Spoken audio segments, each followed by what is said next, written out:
Welcome to the London School of English Live. English language immersion is one of the most effective ways of improving your language confidence, and preparing in advance will ensure that you make the most of your experience abroad. In today's session, our expert English language trainer, Emma Palmieri, will share some of the best strategies you can use before and during your immersion course. You will also be able to ask your questions in our interactive Q&A session at the end of the live stream. So please share your questions and comments in the live chat next to the video. And if you're new here, the session is sponsored by the London School of English, where you can learn general, business, and exam English both in our face-to-face classes in London when it's open and online in virtual groups. You can find out more on our website, londonschool.com. Here with us today, we also have my colleague Faiza Afzal, who advises clients on choosing the best and the most suitable English training for them. So you can ask her questions in the Q&A session as well. But first of all, Faiza, I know that you will share some advice as Emma talks about the strategies for a successful immersion course. Just before, can you say a few words about our English training in virtual groups? Yes, I can. Hi, everybody, and welcome to today's live stream. Hopefully we'll see some familiar faces. So yes, as Olga mentioned, we are running virtual courses at the moment. We offer a wide variety of options, including group courses and one-to-one training. And you can find more information on that link on our website. I will go into more detail about the virtual courses a little bit later in the live stream, so I can tell you about the types of courses we have and when they are. But what we found in the last year since we've started it is, a lot of our clients join us on both journeys. So if they want to study face-to-face for immersion, which Emma will be talking about, but also online. So we've had many clients that have done some online training before they came for face-to-face. We've had clients that have studied with us face-to-face a few years ago, and they've come to join us online. We've had some that started with us face-to-face a few months ago, and now they're continuing with us online. So we can be quite flexible to help you study in whichever way works, which I think is great in the current climate, because you never know which option you might need. Great, thank you, Faiza. And Emma, now over to you for the main content, and I know that Faiza will join you in the middle of it. Yeah, that'd be great. Okay, thank you, Olga. So when I'm talking to my students about the best way to learn English, or really any language, what they often say to me is the best way is to live in the country where it is spoken, being in the place where you interact every day with native speakers and have infinite opportunities to use and thereby improve your listening. Reading and speaking skills is therefore hugely desirable, and it is a dream of many learners. What better way to become fluent in English than to be listening and speaking to it all day, every day? It's one of the best ways to learn. This is true.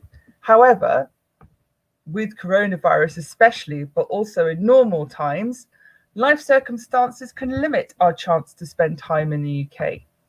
People have work and family commitments and often don't have the time to travel to and stay in the UK to learn English. It's also a big financial investment, having to pay for accommodation and living costs in addition to language lessons. That's why it's so important to do it right. In the live stream today, we're going to be sharing our knowledge acquired through over 100 years of teaching students at the London School of English on how to make the most of your experience in London, to use your time and money wisely, to improve your English skills and confidence, and of course, have an amazing time. The first thing is prepare. I remind you of the famous motto of the Scouts, always be prepared. With some preparation beforehand, you will be ready to immerse yourself in the spoken English environment from day one and not waste any time.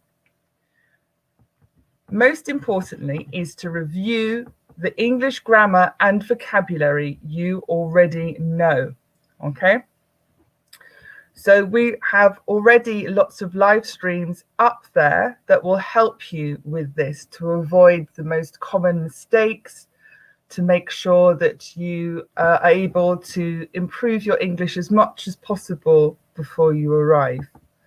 I know my colleague Ziad has done something on business English, has prepared a live stream. There we are. Are you making these grammar mistakes in your business English? This is very good. I recommend that you watch this, and it will really help you get that confidence in your English before you arrive. Also, a previous live stream I myself have done are on TV programs, TV and watching films, and anything else that you find in English will really, really help familiarize yourself with the language and feel much more comfortable when you arrive. Listening is often the skill that students find most challenging when they arrive in the UK. So it's a really good idea to practice listening. And of course, if you come to the UK, probably British films and TV programs will be the best for you to do different things. Also consider taking online lessons with the school. Okay, this will give you the chance to practice your speaking and eliminate some of the mistakes which you personally are making. These live streams can help with the most common mistakes. But if you want to have like individual attention to what you personally are doing wrong, then it's best to get a teacher who can talk to you, analyze your English, and really, really help you improve your own language. Most importantly, it will help to boost your confidence, so you feel more comfortable speaking to Londoners when you arrive. What do you think, Faiza? Yep, I definitely agree. There's always the advantage of, practicing. Small talk, I think, is sometimes the easiest way to try and practice a language. It doesn't feel quite so scary, I think. If you're asking somebody, what do you recommend if you're in a restaurant, or did you like this movie if you went to a theater? So yeah. It's nice to build that relationship with your trainer as well, isn't it? Mm-hmm. Definitely. Great. Thank you, Emma and Faiza. And Faiza, I know that you've prepared some information about our virtual group courses here. So could you tell us a little bit more about this before we then move on to what to do during the immersion course as well? Perfect. So with our virtual courses, they allow you to keep studying during this time. For many people, we know, they might be studying English because they're wanting to go on to university or to further studies, or maybe they're working and they're looking at a work opportunity where if they can improve their English, they'll have more challenges and a new role perhaps. But also, I think people have a bit more time perhaps now to finally get around to learning a new language and studying English. So the various virtual courses that we're running, they're either in groups or they're one-to-one training. For our group courses, we have a variety of topics to help you depending on what you'd like to study. So there's general English, there's business English, IELTS exam preparation. So for those people who might want to study a master's or go to university. We also have legal English courses, both for people who are studying law as well as people who've practiced for many years.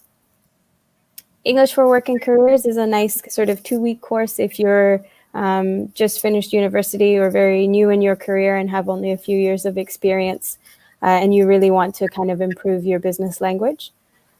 English for University is a great one, again, if you're preparing to go on for a master's or a PhD and you want to know about study skills or research and activities. And then we also do voice and accent training. So that's a different kind of training that's more about how you speak and how you pronounce. Those are all the group courses we have. And then in individual training, we can pretty much cover whatever you wish. So specialized topics. So this is one of our legal English group courses. Here's the one-to-one training where you can get focused on any area that you like. So we have all sorts of clients at the moment. Sometimes they might be doctors or lawyers or business professionals or people who are like preparing specific reports for work or activities and projects. So it gives you a lot of flexibility. Our group courses, we run them across different time slots so that we can have students that join us from all over the world. Our first session time slot in the UK is from 6 a.m. until 9:30. So that works very well for our clients if they're early birds here in Europe, but it also works well because it's the morning in the Middle East or it's the afternoon for our clients in Asia. Then we have classes that are from 9 a.m. until 12:30 p.m. UK time. That's also a very popular time for many of our clients. And then we have an afternoon session, which is from 2 until 5:30 p.m. UK time. So many of our clients that come from Latin America, they really enjoy studying at that time, so that you will have a very international experience. I was actually just sharing with a client yesterday. They were like, "How many nationalities do you have?" And I was like, "Well, we have 17 this week." But we've had many nationalities, so you will be able to meet and connect and learn with people from all over the world. And as we were saying, immersion, sometimes there's the excitement of being in the country that you're learning in, but with the online courses, you also have that excitement of being able to connect with people from all over, which might not be possible if everybody couldn't travel. So I think there are benefits for all types of training. And with the virtual, it's in your own home. It's easy for you to do, and you can just connect with anybody. Great, thank you, Faiza. And I know that we also have some of the testimonial from clients from our Trustpilot platform, but perhaps if you could share with us one of them, and then we can look at more, if necessary, the Q&A session. Yeah, sure. So kind of for many of our clients, I think we have one that's coming up here. So this is from Elisa, who's from Italy, and she says it's an excellent school and the teachers are highly recommended. So Elisa says, "I have just completed the Business and Professional English virtual course, and I must say that I am very satisfied. The online lessons were effective, clear, and engaging. The teacher did an excellent job. The assistance received from the customer sales manager was also great. Thank you." Great. That's good to hear. Thank you, Faiza. And I know that we'll have more questions about our virtual courses a little bit later. But Emma, over to you for some tips related to actually what people can do once they are already on the ground and in London. Exactly. So having prepared with a virtual course, so you feel confident, you feel prepared for it, you can come here. And when you do get here, you can make the most of the special social events and activities that the school provides you with, which are often for free. So in addition to your classes, you can speak to the other students in your class and in other classes and in other courses at break time and at lunchtime in the restaurant. It's a very relaxed atmosphere, excellent food. So it's a really good place to mingle and get to meet the other students.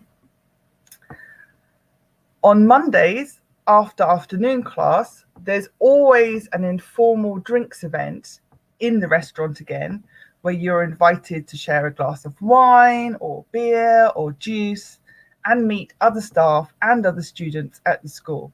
And this is a really excellent opportunity to practice the language and skills you have prepared before, maybe on your virtual online courses and of course in class.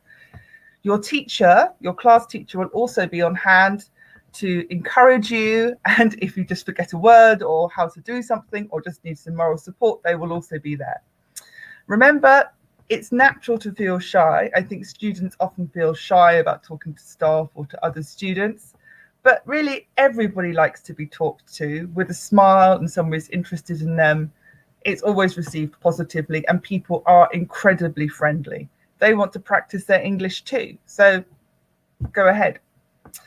The school also offers after-school trips to museums and interesting neighbourhoods in London, always accompanied by a member of school staff. So here I think they're visiting the Prison Museum, which is huge fun, near London Bridge. Here you can learn about London culture and discuss it with your colleagues. And very often, after you go to somewhere cultural like a museum or to an art gallery, they go on to a restaurant or to a pub and continue practicing your speaking and listening skills in obviously a more relaxed environment and try something delicious. Also, a glass of wine and beer always helps with fluency. At least that's what my students tell me. Okay. While we still have the coronavirus restrictions in place, the school has set up an online social program with a virtual tour of some of the most interesting places in London. So you can also learn things about culture and places in London online. So this is also something you can do before you come. You can look at places and think, I want to visit that place. And then when you arrive in London in person, you can actually go there and see if it's as good as it looks online. The virtual experience matches up to the real experience. Okay, let's move on to my next point. My next point is be local. Be local. So to maximize your exposure to the English language and British culture, consider staying with an English family rather than a hotel or renting an apartment. There is no better way to learn about British life than to experience it at first hand. What do they watch on TV? What do they eat for breakfast?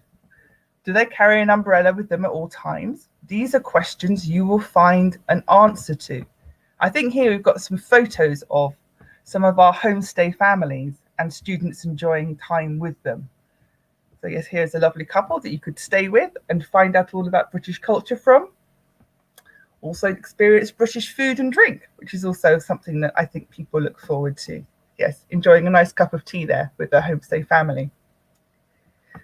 You will also learn more about the real British culture if you spend some time away from the tourist hotspots. So obviously, when you're here, you'll want to visit Piccadilly Circus, maybe the British Museum, the famous places that you think of when you think of London. But also consider going to the local amenities, so the street markets in your area, the parks, the shops, the pubs. So for example, some things in the Holland Park area where the school is. In those sort of places, with a friendly hello, please, and thank you with a smile, you might spark some interesting conversations. And it's really these experiences, I think, that make your fondest memories of when you think back to your time in London that will really last a lifetime. So you think of the people you met in your homestay family, the people maybe you spoke to in the pub, the experience you had in a street market. This is what makes it interesting and unique and different from just like a tourist experience of London. It's also a good idea to keep a diary of your experiences, what you remembered each day, obviously written in English, also helps your writing. And it will also be an excellent way to look back and remember the wonderful time you had in London and all the people you met and everything that you did. And my last point is really to be curious, okay? Be curious to find out about different things. Obviously in the UK, English is not something which is just in a textbooks or just to study. It's in English all the time, in England all the time. They speak it all the time.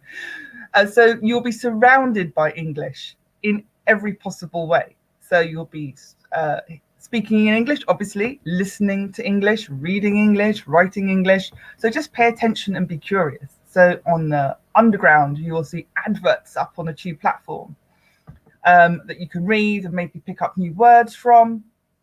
There are free newspapers that you can read articles and find out about what's going on in London, what the people in London like. Again, it's all around you. Maybe if there's a word you don't know, you can try to guess it from the context. Obviously, you can ask your teachers as well. But try to engage with it on different levels. So on the newspaper, you might read about what TV programs were on that night, what TV programs are popular in the UK. Then maybe think about discussing them in class, asking your teacher, maybe try to watch it that evening. That could help your English.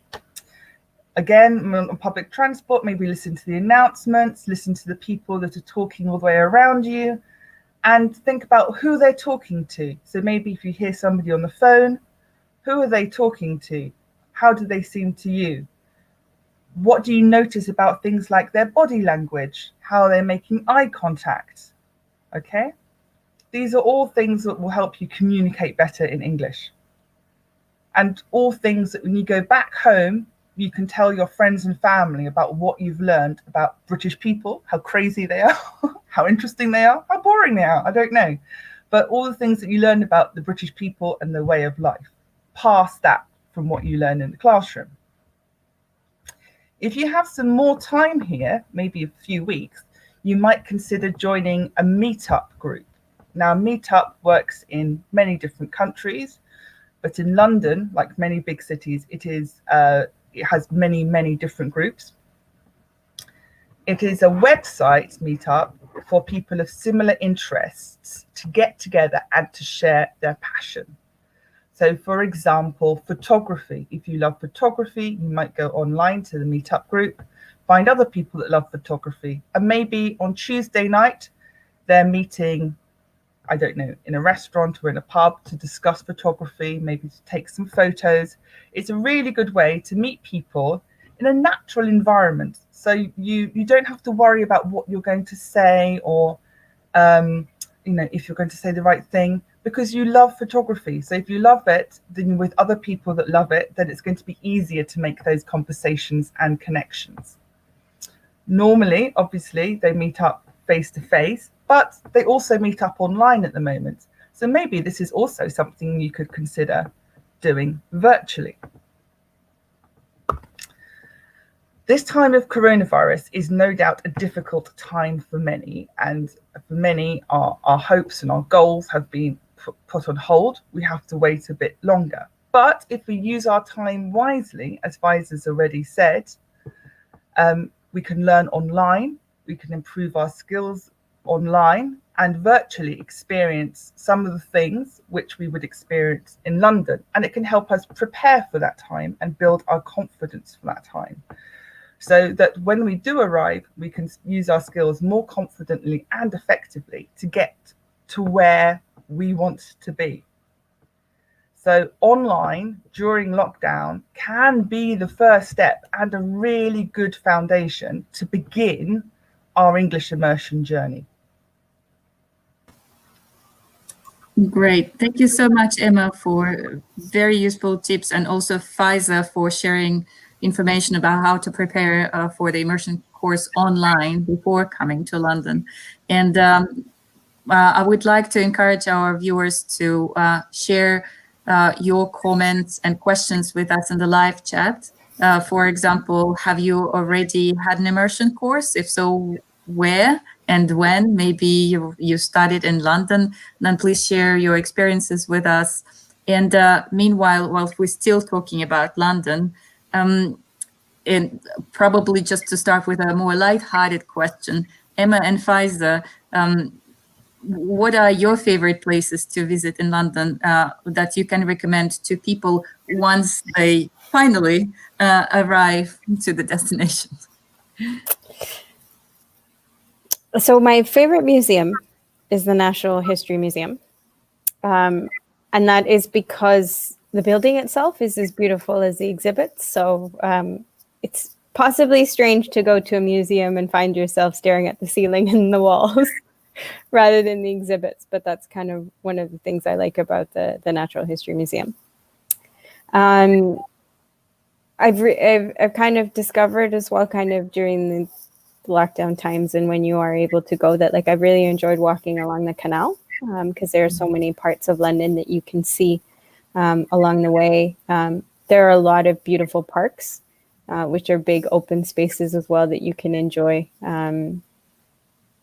in all sorts of weather. And I was actually just thinking, Emma, your comment about like, does everybody carry umbrellas? And after 10 years of living in the UK, what's happened for me is actually I don't carry an umbrella because I lose it all the time. So instead, most of my coats have a hood. So when it starts raining, I'm just like, whoop. So yeah, most people you'll see will have umbrellas, but for the forgetful like me, you might see a lot of people with hoods. Or both. I think both. In London at the moment, both is a good idea. No, I really enjoy the Sir John Soane Museum. I don't know if either of you have been there, the Sir John Soane in Lincoln's Inn Fields. It's really good and free, which is always a plus. But it's a bit of an unusual museum because it's actually the home of a collector of interesting objects and artifacts. So it has paintings, it has Roman archaeological remains, it has Egyptian mummies, it has interesting china. It's got a bit of everything, and it's a bit like going to a really good second-hand shop when you never know quite what's around the corner. You know, this is like, oh wow, an Egyptian mummy. Then you turn around and you have a strange kind of Chinese teapot, or it's full of really interesting and unexpected objects, and it's definitely worth a visit, I would say. Great. Thank you both for your tips. What we'll do after this video, after this live stream session, is share the links to these museums and those walks under the video, so you can find out. And they're also, I think, with many of those museums doing virtual tours at the moment. So the screenshot that we shared earlier of our clients doing a virtual social program, I believe, was a tour of one of those museums. So you can experience that. And as Emma said, like, museums in London are free. So that's another wonderful thing that you can just spend your time. Many of them have adapted also to the current situation. So you have to book an appointment, and when you go, there aren't too many people. So there's still lots to do, just different ways of doing them now. And we've got a comment from one of our viewers, Anna P, who actually already lives in the UK, and she's saying that when you arrive to the destination is when you start learning. So I guess, the learning definitely amps up significantly after arriving to the UK. Emma, Faiza, what do you think?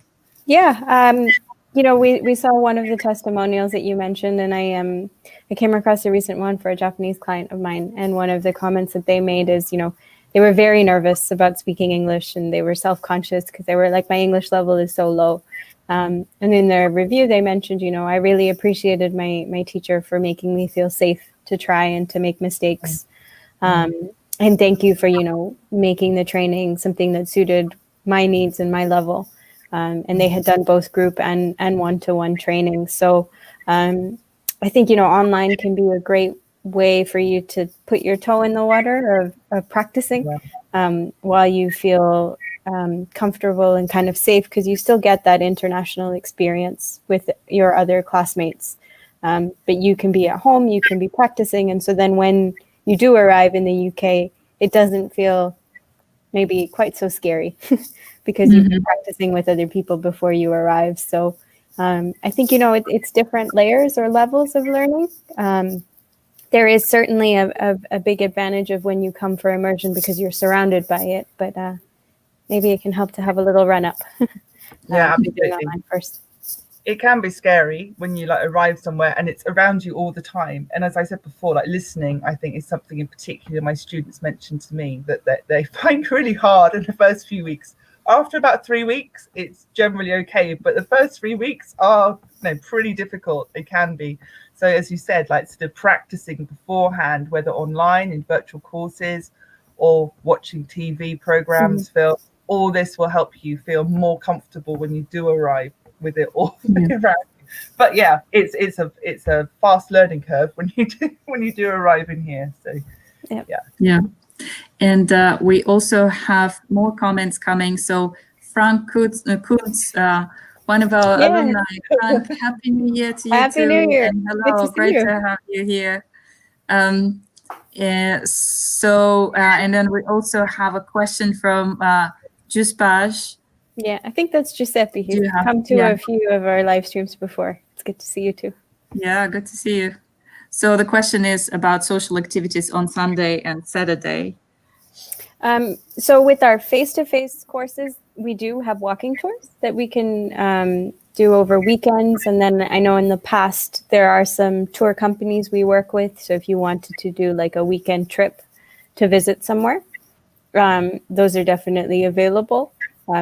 at the moment for the virtual side, we can kind of give you links to the museums or to any theater sites maybe that might be running special performances on weekends and things like that. But when you are in London, yeah, we can support you with kind of setting up plans for the weekend. I remember it was a year before. It was in 2019. I think we had over the Easter time.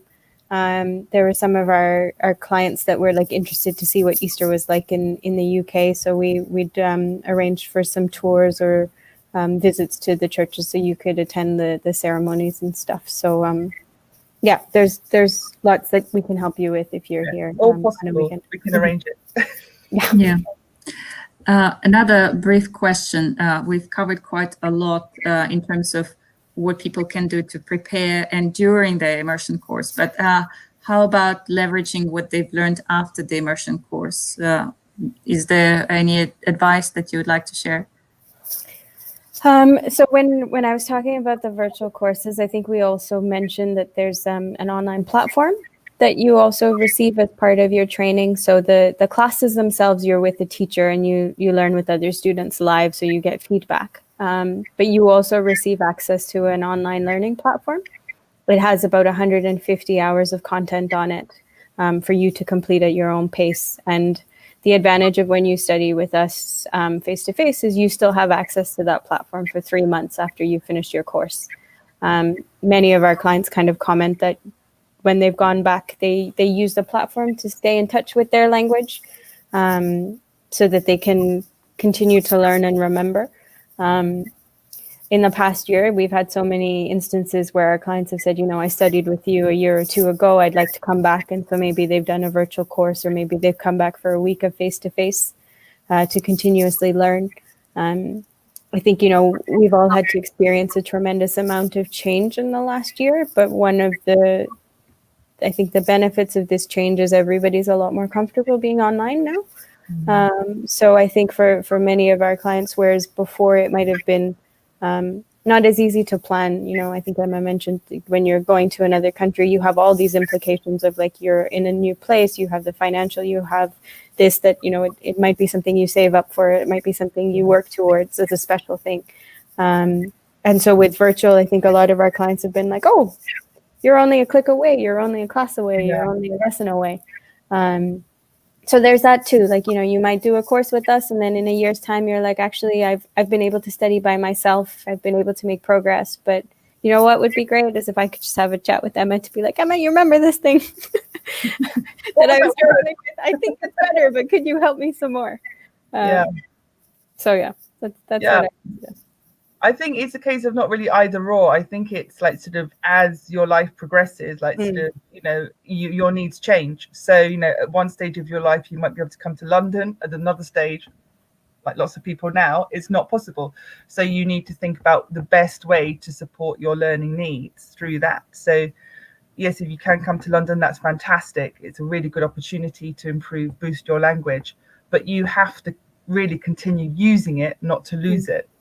Yeah. And finding the ways that are practical, enjoyable, that you can continue to do that. Virtual online courses are excellent. I think finding ways where you can find opportunities to speak is generally what students tell me is most needed. So if you can do that online, that's fabulous. Sometimes I recommend doing online book groups or post to Facebook groups or film clubs. We can watch a film in English or read a book in English and then discuss it afterwards with this sort of group of people with a similar interest. That's a really, really good way to practice your English. And it's quite motivating as well because you're in the group, so you're encouraging each other. Oh, have you read it yet? We're going to meet up on this date. It's quite a nice social thing to do as well, I think. Quizzes as well. Even these live streams, I think there are many people that are just keeping in touch with the language, maybe even listening practice, for example.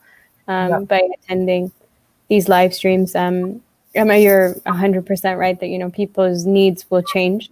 And we've even had I recall a client of ours that said, I learned English with you 10, 15 years ago, and you helped me, and now I'm a business. This was one of our Chinese clients. Like they'd learned English with us 15 years ago, and then they did the IELTS course, and then they went on to university, and now they're in business, and they're like, I need business English now. Would you be able to help? So Yeah. Just finding That's the best way to do it. Yeah. Yeah, exactly. And obviously, right now it's the times are it's very uncertain in terms of what's going to happen next. And of course, we kind of in some way follow the news, but we quite often have questions from clients such as, I'd like to book a course, but what happens to my booking if my plans change in these uncertain times? So what can we say to them, Faisa? that we can be very flexible, that we understand that it's difficult to plan in these times. We understand that you could have had an intention and then the situation will change. And we're very lucky as we have options that could work for you. So, I mean, I've had that countless times in the last year with so many of our clients that some have, you know, they planned to study with. So I had a German client that I was talking to today, and they had planned to, they'd studied with us in 2018 and 2019. They'd planned to study with us last year, and then they weren't able to because of the travel restrictions. So we talked about postponing their course, and now they're thinking of coming this year. I had a different client who said, you know, I don't want to stop my learning. I still want to learn in this time. So they tried our online courses and really enjoyed it. I think we have a testimonial from her as well, Olga, if you have that handy. Yes, perhaps. So we can be very flexible. I mean, we've had clients. So yeah, here is Vera. So she had not had the opportunity to. So this is her testimonial, and she talks about this being a great opportunity to encourage her to speak English. So she says, I had not had the opportunity to speak English for many years and finally wanted to start over. Because of the corona situation, I chose the one-to-one online course. I can recommend it all around. Very intensive, very individual, very effective. Both teachers were totally encouraging, professional, and appreciative. I will go on. Thank you. And in her situation, it was like she'd planned to come, and then corona happened, as she said. And then I said, you know, do you want to try our online courses? And she's like, okay, let me try for a week. And she did. And she liked it and kept going. We've had some clients, for example, that came and studied with us face-to-face in October, November, and December. They plan to return for face-to-face in January, but we're virtual at the moment. They've joined us with our virtual courses, so they're still learning in the same schedule they planned. Yep. When we reopen, they'll come back into the classroom. So we understand the situation, and we can be flexible. So if people are able to change from face-to-face to virtual, if they want to wait until face-to-face returns, or if they want to move on, they can do as well. So just let us know what you're thinking, and we can give you the options at the time. Yeah. Always talk. Mm-hmm. It's great. It's great to know that there's this confidence in when it comes to booking the course, particularly in those times and in these times. And Faisa, for those clients who are thinking of booking a course, what should they do? How do they contact us?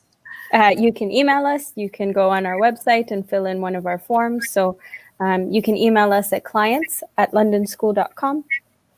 So Olga's got the email there for you. You can give us a call on the phone. I was speaking to another client today, and they were like, I'm not sure what option I should try. And I said, well, here's information on both. And it's, as Emma was saying, it depends on what you need at the time and what you want to focus on. And so there's so much flexibility that can happen as well, that you can do it for a little while and then you can take a break, because, we've had a lot of clients as well that have said, I have some time now because maybe I'm not working because my circumstances have changed because of a lockdown in my own country. Yeah. And so they do courses with us for 1 or 2 weeks, and then they're like, now I'm back at work, and then they're, back at work for a couple of months, and they're like, oh, now I have a holiday and I'll come back, and so it's very flexible, and you have the confidence of knowing that no matter what, you can change your mind, and we'll see what works for you. That's great.